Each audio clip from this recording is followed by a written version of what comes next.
దేశం ఎంతో గొప్ప దేశం. మైనారిటీలకు సమాన హక్కులు, చట్టాలు, అట్లాగే స్వేచ్ఛనిచ్చిన దేశం మనది. మన దేశం మైనారిటీ మహిళలకు అత్యున్నత గౌరవాన్ని ఇచ్చిన దేశం, అది మర్చిపోవద్దండి. ఎందుకంటే ట్రిపుల్ తలాక్ ఎక్కడా తీయని దగ్గర మన దేశం తీసేశారంటే అది కేవలం మైనారిటీ మహిళల కోసం, వారి గౌరవం కోసమే. ఇలాంటి దేశంలో 5 సంవత్సరాలుగా మరి మైనారిటీలకు మొండి చెయ్యి చూపిస్తూ, అట్లాగే ఎటువంటి న్యాయం చేయకుండా వైసీపీ ప్రభుత్వం ముందుకు వెళ్తుంది. ఓట్లు కోసమో లేకపోతే ఎన్నికలు వస్తే మా మైనారిటీలు మా ఆత్మ బంధువులు అని మాట్లాడతారు. ఈరోజు మైనారిటీల గురించి, వారి న్యాయం కోసం, వారి సంక్షేమం కోసం పోరాడిన ఏకైక పార్టీ తెలుగుదేశం పార్టీ అని నేను తెలియజేసుకుంటున్నాను. ఎన్నో హామీలు కురిపించారు జగన్మోహన్ రెడ్డి గారు. మన నంద్యాలకు వచ్చి ఎన్నో హామీలు కురిపించారు. మరి మైనారిటీలకు సబ్ ప్లాన్లు అమలు చేశారా అంటే చేయలేదు. రిజర్వేషన్లు, నామినేటెడ్ పోస్టులు పనుల్లో రిజర్వేషన్లు కల్పిస్తానని చెప్పి ఒక్క రిజర్వేషన్ కూడా కల్పించలేదు. ఉన్న 5% రిజర్వేషన్ ఏదైతే ఉందో మైనారిటీలకు, అది 4% చేసి ఈరోజు ఒక రాజ్యసభ సభ్యుల్ని పంపించి ఆ 4% రిజర్వేషన్ ని కూడా తీసేయమని చెప్తారు వైసీపీ ప్రభుత్వం.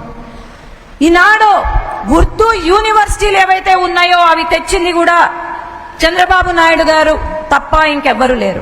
ఉన్న ఉర్దూ యూనివర్సిటీలు, శంకుస్థాపనలు చేసిన ఉర్దూ యూనివర్సిటీలు ఏవైతే ఉన్నాయో అవి కూడా పక్కన పెట్టి ఈరోజు వైఎస్ఆర్సీపీ ప్రభుత్వం ముందుకు వెళ్తుంది.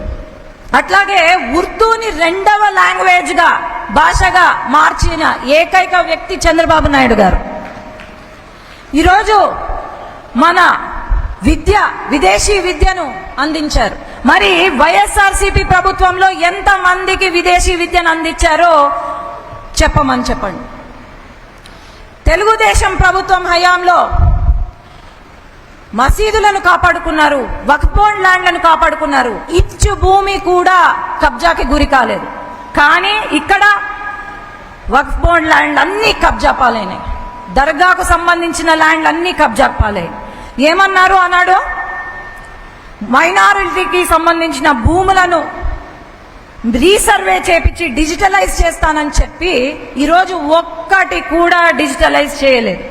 అలాగే మనకు భూములు ఇచ్చి ఇల్లు కూడా కట్టిస్తామని చెప్పారు, ఒక్క ఇల్లు కూడా కట్టించలేదు. ఈరోజు మాట్లాడతారు, సిఏఏ గురించి మాట్లాడతారు. అసలు సంబంధమే లేదు, ముస్లింలకు సంబంధమే లేని సిఏఏ అంటే కూడా ఏందో తెలియని వ్యక్తులు మాట్లాడతారు. కేవలం సిఏఏ అంటే పాకిస్తాన్, ఆఫ్ఘనిస్తాన్. ఈరోజు మీరు ఉన్నారు కాబట్టి చెప్పాల్సి వస్తుంది. పాకిస్తాన్, ఆఫ్ఘనిస్తాన్, బంగ్లాదేశ్ నుంచి వచ్చిన హిందువులు, బుద్ధులు, లేదంటే జైన్స్, వీళ్ళు ఎవరైతే ఉన్నారో డిసెంబర్ 30, 2014 లోపల ఉన్న వాళ్లకు ఇక్కడ సిటిజన్షిప్ ఇస్తానని చెప్పారు తప్ప ముస్లింలను ఎక్కడా కూడా ఇన్వాల్వ్ చేయలేదు, వాళ్ళను పంపిస్తామని చెప్పలేదు. కాబట్టి అందరం కూడా అర్థం చేసుకోవాల్సిన అవసరం ఉంది. ఈరోజు మైనారిటీల సంక్షేమం, మైనారిటీల హక్కుల కోసం పోరాడే ఏకైక వ్యక్తి చంద్రబాబు నాయుడు గారు, ఏకైక పార్టీ తెలుగుదేశం పార్టీ. కాబట్టి ప్రతి ఒక్కరు కూడా మీ ఇంట్లో వాళ్లకు చెప్పి, ప్రతి ఒక్కరు కూడా ఓటు వేపించి సైకిల్ గుర్తుకి మన ఫారూక్ గారు ఈరోజు మైనారిటీల పైన ప్రేమ అని అంటున్నారు. మరి ఎందుకు నంద్యాల జిల్లాలో, నంద్యాల అసెంబ్లీలో మరి ఒక ముస్లిం వ్యక్తిని ఈరోజు ఎందుకు ఎమ్మెల్యేగా ప్రకటించలేదు?